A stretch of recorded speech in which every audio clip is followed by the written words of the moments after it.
I'm gonna pretend for now that I didn't see them.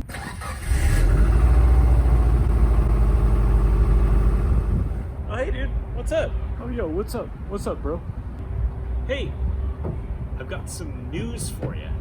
You got news for me? Oh, okay, what's the news? What's the news? I bought another car. You got a new car. Oh, of course you did. Another one of those unreliable BMWs? Nope, No?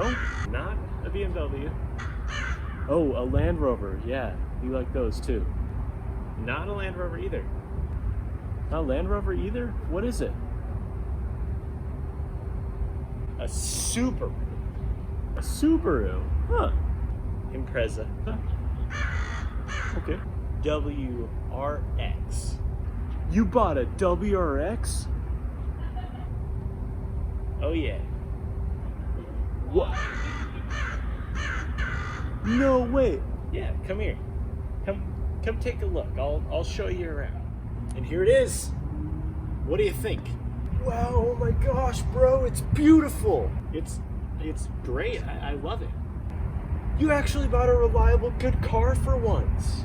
Yeah, let me show you around. It's the WRX. This is the 2-liter, the turbo boxer. Yeah, it's got the turbo and everything. Let me show you around. Oh man, it's amazing. I love the roof rack. That's great. Done 186,000 miles, but I'd say it's in pretty good shape. Oh man, it's beautiful. I don't have to look inside. But I wouldn't look in the... You bought it. You bought an automatic? Why? Yeah. Why? Yeah, I know. The manual's way better. Why didn't you buy the manual? Why did you get an automatic WRX? Yes, I know, I'm sorry. Your taste in cars is so bad. You can't buy the... I'm sorry. What do you Japanese car people want from me? I'm sorry. Yes, it's an automatic, but it's still a WRX, so I still feel like an 8-year-old when I look at it. Like, wow, look, it's got a scoop and it's got a roof rack and it's a wagon and wow. You may be wondering why me, a devoted BMW and Land Rover enthusiast, would choose to purchase a Subaru. And that's a good question. I claim to be more of a Land Rover and BMW enthusiast, but the truth is, I love pretty much all cars, and I have a vast bucket list of cars I want to own, one of which is a WRX. I think it still drives just fine. It's a little less engaging than it could be, but it's still quicker than my other cars. It's still cooler than my other cars, more practical than my other cars. It has 186,000 miles on it, but I'm told the engine only has about 6,000 miles on it, although the guy that sold it to me can't find the receipt.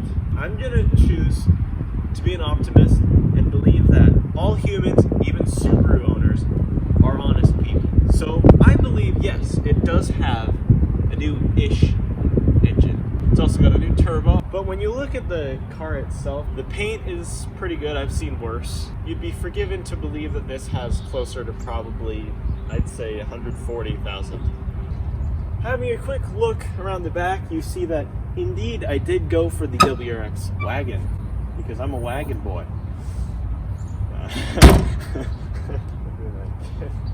Indeed, it is the WRX wagon. And while there isn't quite enough room in here for a leopard skin African style single person couch, there's enough room, and it's especially convenient if you put it on the top. Let me know if you got that reference. Let me just open this back up again. And if we look inside here, we see that it came with a subwoofer. Of course, it's a Subaru. What would you expect? It's been unplugged, as you can tell, because the bass that comes out of that subwoofer is ridiculous. Like, truly ridiculous. I don't understand why people enjoy that. It shakes the entire car to pieces. I had to unplug it. It's either that or I get to enjoy my music. It's not super big back here, but it's good enough for me, I think. Of course, bonus points on a wagon if it has a nice roof rack on top. I've already gotten a fair amount of compliments on this roof rack. I don't know what I'm going to use it for because I don't really need it, but I think it looks cool and it's a nice place to come up here and have a sit. It's not comfortable at all, actually. It's nice to know that I can throw stuff on here, whatever, the tent, I don't know, stuff, a bicycle maybe. I think it's pretty cool. I'm going to get back down before I break it. Yes, perfect. Let us now have a quick look at the turbocharged boxer engine that lives underneath this hood here. Oh yes, let's lift it, latch, and up she comes. This is the EJ something. 205, I think? I don't know. I'll put it up on the screen right now. Let's just prop it up real quick. Never mind. But it's a turbocharged 2-liter boxer engine that makes... I should have researched it before I did this part. I think it's around 230 horsepower. I'll put it back up on the screen again. I know a lot about BMWs, not a lot about Subarus. This hood scoop right here is of course functional. It feeds air into the intercooler. The turbo's right there, but it's a pretty good engine. It's not as smooth as a BMW 6-cylinder. I know it's a kind of a cliche. My BMW does feel a lot smoother than this, but this is faster. It sounds better, it's cooler. Hopefully it'll be more reliable. We'll have to see. And yes, I know my knowledge of Subarus is impressively bad, but let's forget about that and have a look at the interior here. This is a typical interior from Subaru from the mid-2000s. There's some cheap plastic about, but it's got this nice textured material here on the seats and on the door panels. And the seats are actually really, really comfortable. They're the most comfortable seats I have in any of my cars, I'd say. They're sport buckety type seats, so they're nice and supportive, but they're still really, really comfortable. It's a nice place to be in here overall, despite some of the finicky feeling plastic. But I mean, this was a much cheaper car than the BMW was when it was new, and the theme of the car was more a cheap way to get pretty good power. So I'll take the cheap feeling materials on some of the surfaces in here because they really don't bother me. I'm just telling you about it just because. In the back, of course, it's quite small. I can try to squeeze myself in here real quick. It's really not that roomy back here, but what should I expect from a small wagon like this? Oh my god. There we go. This is the only modification I made to the car. His name's Charlie. Say hello, Charlie. Charlie is my Halloween spider. If anything, I might put a somewhat better sounding exhaust on it, not one of those really, really loud ones. You know the type. Picture the scene, you're sitting at home, out on your deck, you're enjoying the sounds of the birds in the trees, you're enjoying the sound of the wind, you're enjoying the weather, you're thinking, man, what a peaceful night. And then all of a sudden, you hear a straight pipe Subaru drive up the road, and it ruins your entire night. Luckily, however, I'm not going to be doing that with this. No straight piping at all. I would like an exhaust that brings out that Colin McRae Subaru Impreza rally sound a little bit more, but that's just because the standard sound of the exhaust in this car is kind of gross. It sounds like it's being fueled with milk. I want to enjoy the sound of my Subaru and not ruin everyone's day.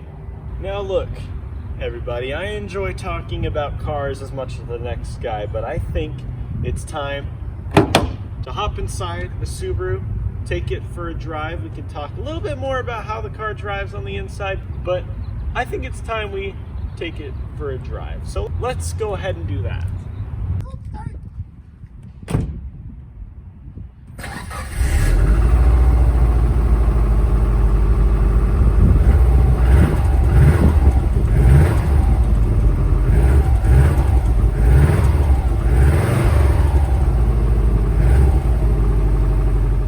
Here we are. I'm gonna pretend for now that I didn't see that blue smoke coming out of the exhaust when I started it. Oh, it's very bumpy. I had smelled burnt oil, but I thought it was leaking, and now I'm a little nervous. I'm starting to not really believe the previous owner for telling me that the engine was rebuilt. These are some ridiculous speed bumps. You may have noticed that I moved and I'm now living on my own, paying for insurance on 3 cars, and I'm running out of money.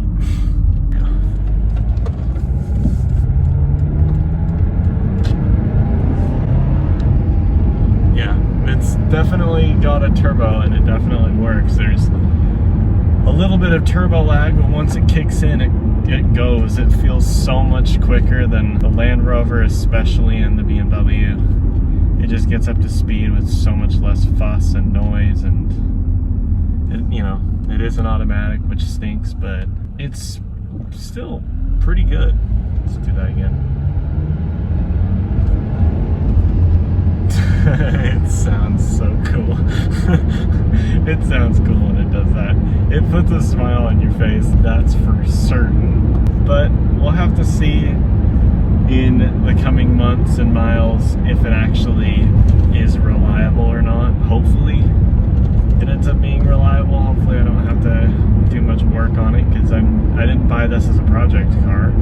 I bought this as a car to drive to school, drive to work. That's what I need it for.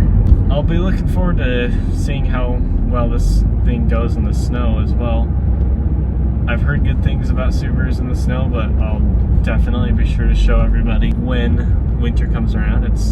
We're getting there, but when it does, I'll be doing a driving in the snow day with the cars that I've got. So what can I really say about how this car drives?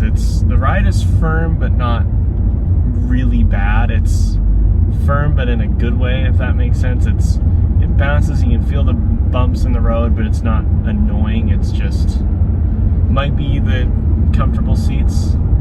It's hard to tell, but it does definitely feel pretty sporty, but not horribly uncomfortable. It's quick, it's reasonably comfortable. It's not a bad car for everyday driving right now. Engine's warmed up now, so I can do a little more.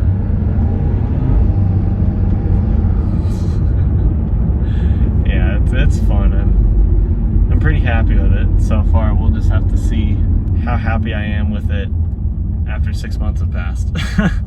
So I think that'll do it for me for now. So appreciate everybody who came by to hang out, watch the video. Next video I'm thinking I'm going to do a fleet update on all 3 cars. There's definitely some updates, so keep an eye out for that. I try to do these videos as much as I can, but I've been quite busy lately with school and with work, so I'm trying my best. Yeah, thanks for watching. I hope you're looking